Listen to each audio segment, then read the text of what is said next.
Hey, welcome back. This is the next video in my series on corresponding squares, and today we're going to continue what I started last time with positions which were covered by Jon Speelman in his book Endgame Preparation, and we're going to move back to the previous position which had transitioned into the position we looked at last time with the black pawn had been pushed to a5, and then white wins in all cases by pushing the pawn to b5. We'll have a quick look at that again. So the reason why I want to look at this position, and particularly Jon Speelman's coverage of it, is that it's good demonstration of the link between what we think of opposition and the sort of more technical way of looking at it with corresponding squares. So what I'm going to try and do today is go through this position, first of all, from an opposition perspective using Jon Speelman's text, and then the corresponding squares. Now, let me just go over to my analysis board, and we'll do the quick thing we normally look at, right? I've got the setup there with the key squares, so let's just quickly demonstrate. Just let me run this program thing, which pops up the key squares. Let me just move that down so we can see it. So remember, this chart here is given that pawn set up the key squares, the white king, any of those squares, it would win no matter whose move it is. And the other chart is for drawing positions for black, and there's no position where the black king could be that is drawing with either side to move. Now, the key squares there, you can see that the ones on a7 and b6, I think we can forget about. It's basically that array of three squares, c5, d5, and e5, which I have coded up already on the analysis board. And I think, okay, here's the text. Not a very good screen capture of a picture, and quite funny there. I just realized that the bookmark I'm using is one of those old Batsford free post things that you would post in with your comments. Got the key squares marked out, and in fact, if we look at the text here, just below the chart. Now, like I pointed out before, he gets a lot of his analysis from pawn endgames by Averbach and Mazelis. However, let's just go through the winning position. Now, it's actually quite funny. There are only two winning moves in this position if white is to play, and they're basically two forms of taking the opposition. The main line is obviously king to d4, taking the opposition and then forcing the black king back. You can actually go king d2, which takes the distant opposition. Why would you bother? But still, that's the only two moves which maintain the win.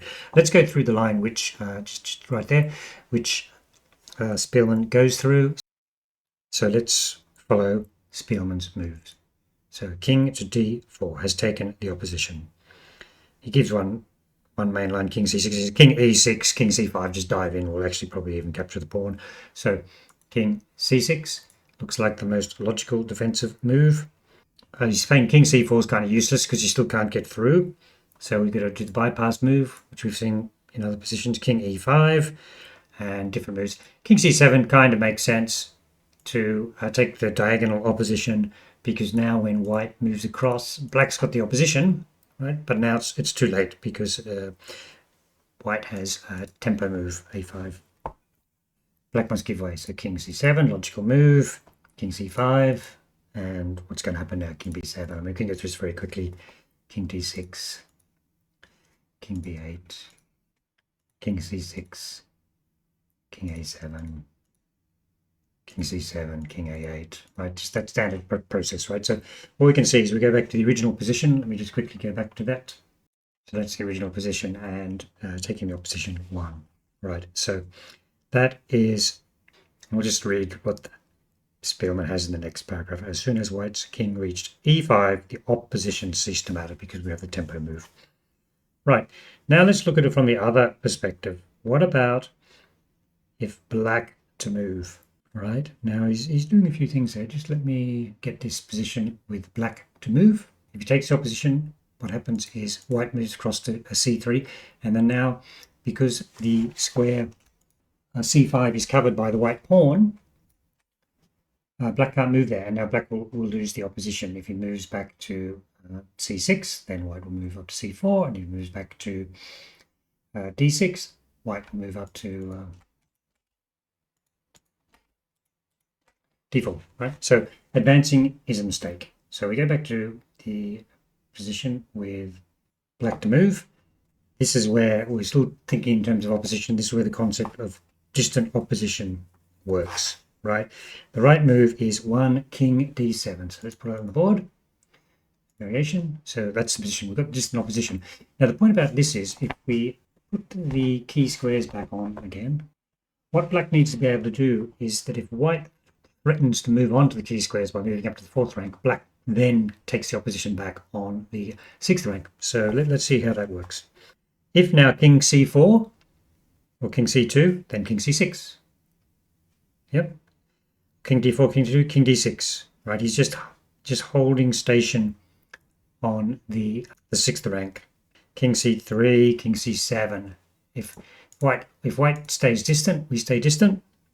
White moves up, we move up. And that way we can keep the key squares covered, and that's the whole point about keeping distant opposition. We saw a similar motif in the Gligoric-Fischer endgame, where black didn't want to take the direct opposition, he wanted to take the distant opposition, and only to take the actual opposition when the key squares themselves were threatened. Okay, so now what we do is we're going to move these pieces around and come up with diagram 93, but the B position he's talking about, with the king on e1, white king on e1, and the black king on d7. Just give me a moment. Okay, so that is the position. What does white have to do here? It's exactly the same logic black needed to take. If white advances to the 2nd rank, then black will be able to take the distant opposition and hold the position. Just for instance, let's say if white moved to the d2 square, we will take the d6 square, and we have got distant opposition, right? So same position as before. But what happens here is white can take the distant opposition first. So add variation. Let's just go through the line he's provided. Let's say black advances, right? And now we advance, but we've got the distant opposition. Let's say black advances more, we'll take the opposition and we'll push him back as before. So let's say black drops back, then we've got the distant opposition. So he comes forwards again. We've got the actual opposition, and that's the winning position we have encountered before.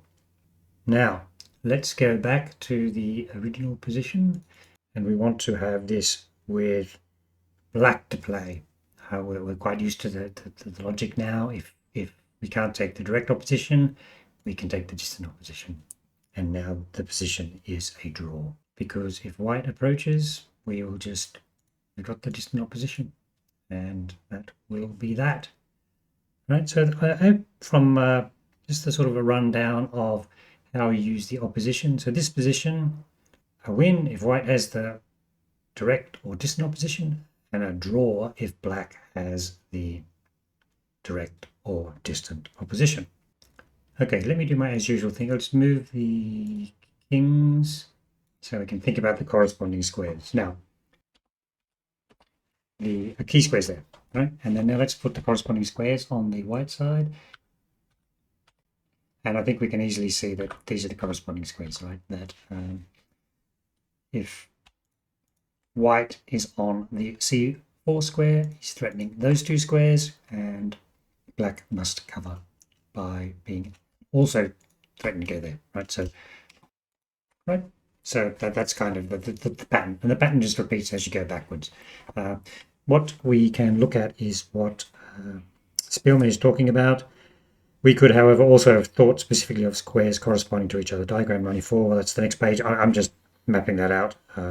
So when black goes to a square, white aims either to move onto or on the same number, taking the distant opposition, or to bypass by moving onto one whose counterpart black cannot be reached. For instance, diagram 93, blah, blah. Okay, so let us continue this mapping process. The row behind the 1, the 2, and the 3, obviously 4 is threatening to go to 1, 2, and 5, and 6 is threatening to go 2, 3, and 5, and so on, so that black has to be on the exact corresponding square, basically the same as maintaining the distant opposition. And now we go one square behind that. Because it's kind of symmetrical, we can basically reuse these numbers. 1, 2, 3, we can go to 4, 5, 6, and then 4, 5, 6, 1, 2, 3, and 1, 2, 3 up here too. And then we've got an extra row here. It doesn't change the evaluation of the position, but it does give white sort of an extra opportunity of taking the distant opposition. So now let's move to the position we were looking at with the white to move. Here we are, white moved in this position, and the typical corresponding process. You can see that by moving on to the square marked 5 D1, he's actually got both the distant opposition, if you look at it that way, but he's also moved on the square, the only 5 square, which black can move to. So black has to do something about it. So now we can go through the analysis. So if black moved to the square mark 2, we go to the square mark 2.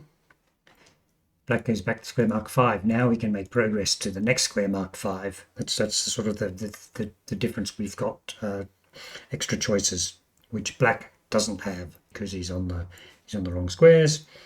And then now we go back to D6, and then we can go to D4. Right. So that's how there's this one-to-one correspondence in this position between the opposition and corresponding squares. And as I say, it's quite a complicated one because you've got these layers of corresponding squares. I mean, how many? There's 12 on the white side of the board and 9 on the black side of the board. What actually happened in this position is we saw from the previous video where eventually take the opposition, take the key square, black cedes ground, black then pushes A5, and we play B5, and we got a winning position in all situations by using triangulation. So that's neat. Just to close out, what I'll do once again is let me quickly go to the Venn diagram. Okay, that's the one without any markup. So let's do with markup. Okay, so here we go. I think we can see that clearly, can we? Yeah, so I've marked it up. I've actually used different numbers, but it's it shows the same sort of point. And what you'll notice, black does have matching jumps for all of the white ones, because whatever white is able to achieve between C1, D1, E1 and the C2, D2, E2 squares, black can achieve by being on the 6th and 7th rank. So it's actually it's not extra squares, it's the same transitions, because at the end of the day white has got to get up to the C5, D5, E5 square, which has got to go through the C4, D4, E4 square, and then black covers that with C6, D6, E6, C7, D7, D7, and C8, D8, E8. Okay, I hope you found that interesting. As I say, just once again reinforcing, corresponding squares really is the end game here in terms of understanding why opposition works. And this example by Speelman is very instructive in the case. Thank you very much for watching.